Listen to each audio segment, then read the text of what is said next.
Hello, man who rarely wears a hoodie makes a video about ChatGPT. I always say GTP, reminding me of those amazing races in the 80s. IMSA GTP, great cars, Group C, but maybe better, who knows. However, what I want to do is just run through a few ChatGPT things regarding vehicle dynamics, things I tried to get to know about it, from it, see how that went. Obviously, how do I do a disclaimer? It's useful for certain things, impressive in certain things, but I've always thinking that hype is rarely ever justified. It tends to be, well, the definition of hype is sort of an unrealistic thing, really. So when the hype came for this program, I thought, well, it's probably not justified, and we will see that there are definitely some big issues with this extremely micro portion of things that I made it do, but that should be enough at least to be more skeptical and a bit worried. Here I'm looking at though what's really cool. I'm really impressed how well it understands what I mean. Most people in life don't understand what I mean. ChatGPT kind of knows what I want. Of course, I'm trying to ask it things for vehicle dynamics. So how about this? How does an internal combustion engine torque curve change shape at part throttle? Well, you can read. Becomes less steep. That's weird. What does that mean? Meaning that the engine produces less torque at a given engine speed. Compared, of course, yes, so less throttle is less torque. Okay. Fuel and air, yada yada yada.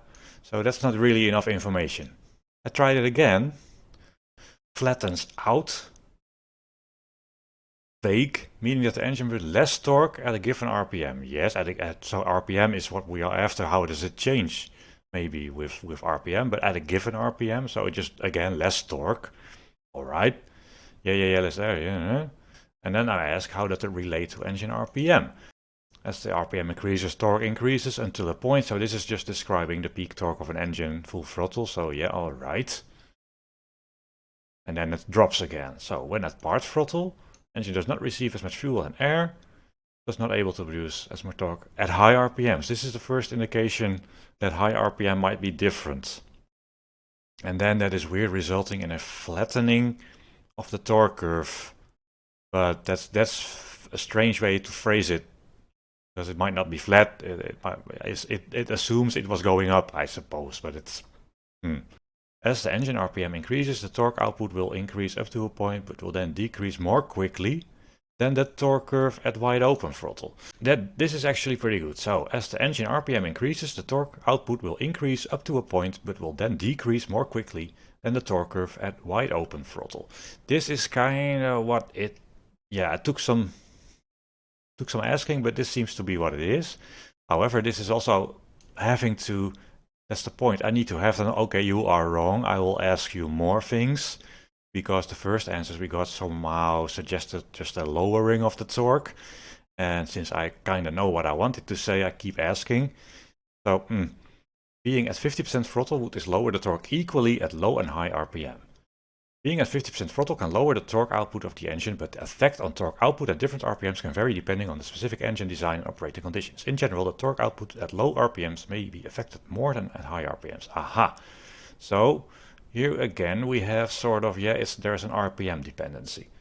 This is, I found a little weird. At lower RPMs, the engine operates in lower combustion pressure. Maybe, I don't know. Torque output is more sensitive to changes in the amount of air and fuel entering the engine. However, high RPMs, the engine is operating at a higher combustion pressure. Maybe, I'm not sure if the pressure of combustion is...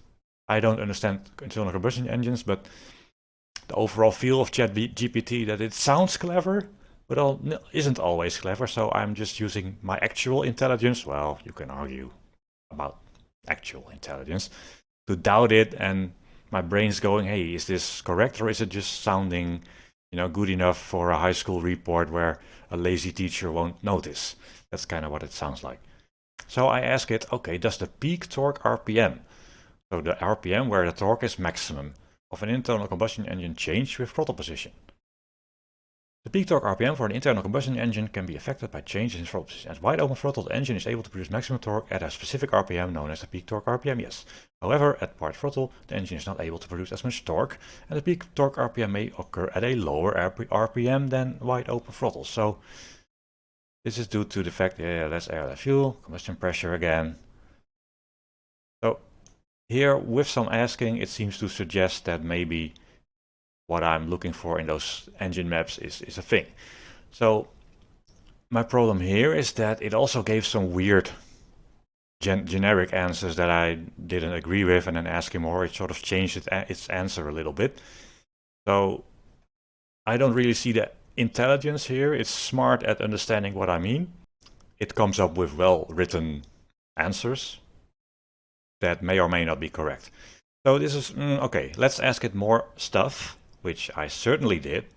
So here I ask, what is the approximate lift to drag ratio of a modern GT3 racing car? And then it comes up with very confident answer, around 3 to 5 is the lift drag rate. No, that's not true. There is no, I don't think there's a GT3 car that is even has 3. It's probably not that at all. 3 is too high, 5 is insane, it's LMP levels. Yada yada yada. Okay, so it does this generic, polite, proper English answer that it depends on all sort of that. It does allow me to disagree, that's nice. So what is the approximate lift drag ratio of a touring car? And it's about 1 to 2.5, it says. Well, maybe the 1 is okay, 2.5 is too high, that is probably higher than a GT3 car, so that's definitely not right. So the window is very big, even when it was wrong with the GT3 car, 3 to 5 I think. The window is big, and here this window is very, very large as well. 1 might be fair for a touring car, I have no data, but 2.5 sounds excessive. It's probably better than a GT3 car, which is probably just not true. And it comes up with it's decently spoken, meh. Even though it doesn't have data for 2022, I asked it what's the lift drag ratio of a Formula 1 car, 4 to 5.5. I don't think so, but I don't know. I think I use, what do I use in my, so I checked in my, of course not based on real data, I use about 4, so, but 5.5 sounds excessive, 4 might be okay. But the thing is, I asked it some things for a GT3 car and a touring car, cars of which at least a GT3, I know it was very wrong, and with the BTCC car, it was probably too optimistic as well. So it confidently gives me answers that I think know sure enough that are quite wrong. And of course it does its smart excuse again. But what about Formula 2? It says the lift drag ratio of more from 3 to 4.5. So yeah, it is somewhere over 3, but it probably doesn't reach 4.5. That is too good for a car like that. So again, it's confident, but the range is too big, and maybe the lower range, yeah, that can be done. Yeah, so I looked at the data, and in fact it is a little over 3, but it's never 4.5. It's not even, it never will be 4. Maybe it's between 3 and 4. So kind of okay, but the thing is, where do you get 4.5 from if there has never been a Formula 2 car with a lift drag ratio of 4.5? I'm just so skeptical. I don't know where it pulls it from, how smart that is. So yeah, issues with that. Then I asked how much is a Formula 1 car from 1980, how much downforce does it produce? It says produces 1,000 to 1,500 pounds of downforce at high speeds. Modern Formula 1 cars over 4,000 pounds. Yada yada yada. Thing is, this is not a proper way to give downforce. Every downforce you hear, it has to come with a speed, so you can actually calculate what the downforce is, because at the higher the speed, the bigger this downforce will be. So, at what speeds was that? A given speed would depend, yada yada yada. Okay, it would be 200 miles an hour. Okay, which sounds pretty really low in my opinion, because 1980s ground effect, 1,500 pounds at 200 miles an hour. Well, 80s maybe it picks a car after ground effect, but still this is really low downforce given this speed, and I'm not an engineer of that era. I wouldn't believe it, especially everything we've seen. This is probably, it's more likely to be nonsense. The eye in my brain, as little as there is, doesn't trust this. Typically, like, this is also vague. It gives me a number, but it doesn't know at which speeds. If it's around 200 miles an hour, well, that really depends for downforce. So you don't exactly know. I apologize, yada yada. Difficult to know. So actually it doesn't know. So I asked it a few more things about downforce. So it's 1,000 to 1,500, and I've seen that number before. But now it's kilograms, so it changed units on me. And previously it said pounds, but didn't convert to kilograms, and here it says kilograms and then it says pounds. That's inconsistent. At a speed or higher.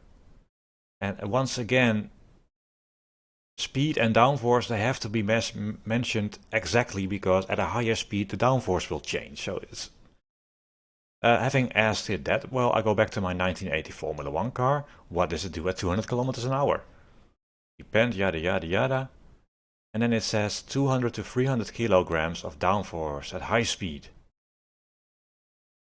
Do we remember it said 1,000 to 1,500 pounds, which is 500 to 700 kilos at 300 kilometers an hour. So it might be in line with that. So I think these numbers are maybe scaled down, but in order to scale these down versus the previous numbers, which were 1,000 to 1,500 and 4,000, so it's not half here, and it took half of the Formula 1 because I think it said 4,000. Yes. So 80s 1,000 to 1,500 pounds, 4,000 for Formula 1. And now it says 440 to 660 for, that's less than half, and 2,000 half for Formula 1. It is extremely confusing. So I asked it right earlier, you answered is pounds for 98, which is a bit vague, at which speed. Now you say I'm confused. I apologize, yada yada. You're correct. Earlier answer I said this. I did not specify the speed. Yes. I provided a run. Yes. Okay. And then it goes yada yada again. So I got confused and bored and changed the subject, but it hasn't really given me a great answer that I couldn't easily contradict by asking it another thing, and then, hey, I know this is wrong, so can I trust the previous answer? So, ChatGPT, GPT, not really GTP racing levels yet. So earlier asking about the lift drag of modern GT3, around 3 to 5 it said, which I know is wrong. So again, modern GT3 cars at slightly differently stated question, maybe, it's pretty much the same, lift drag is efficiency. About 2.5 to 3.5. Wait, this is a different number than it said before. It's still not right, although it's a little closer. But it's a different answer. What? And maybe it does this because earlier I asked it, what has more downforce, LMP3 or GT3? And it said LMP3 cars. But LMP3 cars don't have a huge amount of downforce. I don't have the data here right at hand. I have it somewhere, but I wouldn't be able to tell you. Maybe it's not a shocking difference. Of course, the big difference, well, one difference is a GT3 car weighs 1,400 kilos. So 700 kilos of downforce acting on a GT3 car is half its weight, which helps, let's say 50%.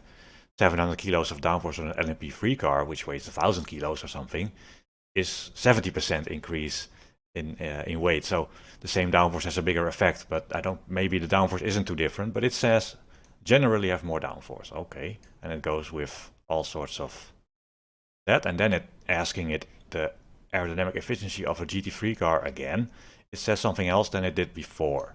So now I ask it about the center of gravity height of a modern GT3 car, which I didn't say racing car. Depends, yada yada, and it comes up with a number that is okay-ish. Maybe it's a little high, but alright, maybe this is okay. Then I ask it what's the center of gravity height of a Formula 1 car. The center of gravity height of a Formula 1 car is about 90 to 95 millimeters. No, that's physically completely, utterly impossible. What is it? I don't work for a Formula 1 team, but it's highly likely to be closer to 300 millimeters than it is to 100 millimeters. So it's a really strange answer. I have never read anywhere or heard anybody say, maybe on Reddit, which is not a place to, or forums to get your data from. This is nonsense. Absolute nonsense. So then I ask, okay, what about Formula 2? And it says it's exactly the same. So a Formula 1 and a Formula 2 car, exactly the same center of this high of the ground, center of gravity height. Then I ask, okay, what about a Formula 3 car? Effectively the same type of car, single-seater. It says the same thing as the GT3 car. So either it is confused, but it does seem to know what a Formula 3 car maybe is. It's absolute nonsense. Absolute immense nonsense. The problem here is, if it was intelligent, it knew, or it would look up like the dimensions and the shape of these cars, and it would realize, hey, it might be odd that this car that looks identical to those two others has 4, 5, 6 times the center of gravity height. It's just not intelligent at all. So I asked it a bit more. LMP2 car, at this point not trusting it at all, is higher than it is really. This is on the high side, it's probably a bit lower, but by now I don't trust it one bit. So what's the lift drag ratio of an LMP2 Dallara? 2.5 to 3.5. It's the same number it said after the second time I asked it. See, I need my intelligence to remember now. The second time we asked it what the lift drag ratio of a GT3 car is, it came up with these numbers. The first time I asked it about a GT3 car, it came up with way higher numbers, and now it says an LMP2 car. Yes, less downforce than LMP1, but the Dallara LMP2, 2.5, 3.5. And I'm confused, so I say, are you saying the lift drag ratio of a GT3 car is identical, giving it, the second time I asked it, an LMP2 car? Apologize. For other nonsense reasons that the lift drag ratio of the LMP2 car, very fast, high downforce cars, efficient too. And then GT3 cars have a yada yada yada. Oh, and now it is back to saying that a GT3 car has a 4 to 5-ish. Oh, I'm getting so confused. So it thinks, and is utterly incorrect, that a GT3 car has more downforce than an LMP2 car, which is absolute nonsense. And I'm just so confused. I asked it again, what about a Lamborghini GT3 car? And it seems to still use that 4 to 5. It's back to the high number. It's at 2.5 to 3.5 for a little bit, and now it's magically increased the lift drag ratio of it does the Italian Lamborghini factor on that. So I asked it another aero question. How pitch sensitive, assuming it understands, is a GT3 car compared to an LMP2 car? Pitch sensitivity, GT3, LMP2 can vary. Yeah, of course, the generic answer. So in general, GT3 cars are less pitch sensitive than LMP2 cars, because GT3 cars have a more advanced aerodynamics package.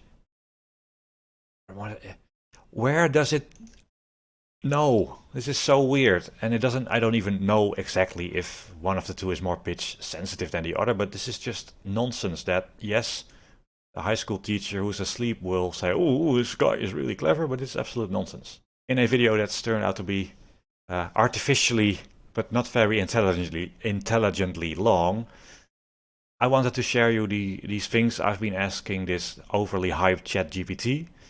It's smart in that it seems to sometimes understand what I want, but I'm also fooled maybe by that, because the answers are very often contradicting a lot, stupid a lot of the time, not really helpful, just sort of masked in fairly, like it seems smart, but it isn't really smart. You need to know the real answer before you can sort of judge and trust it or not. So you cannot trust it on these, like this itty bitty topic that I'm asking it stuff about. So is it fun to play around with? Yeah. And then of course the hype is just completely stupid. I've seen plenty of other videos where ChatGPT of course makes mistakes. Now, to be fair, ChatGPT itself says, hey, I'm just a machine and I try to be clever, but often I'm not clever. It is mainly the hype that people, and maybe like if Microsoft wants to pay 49 billion for this, that's hype. Might be off the table again. Maybe Elon wants to buy it. I don't know. It's about Elon levels, I would say, of intelligence that we have here. Oops, there goes the comment section. So maybe you found that interesting. I think it's overhyped. It's cool. Has a few features that are impressive, but on a whole it's completely not to be trusted regarding anything I asked it. And even though I kept asking, it changes its mind.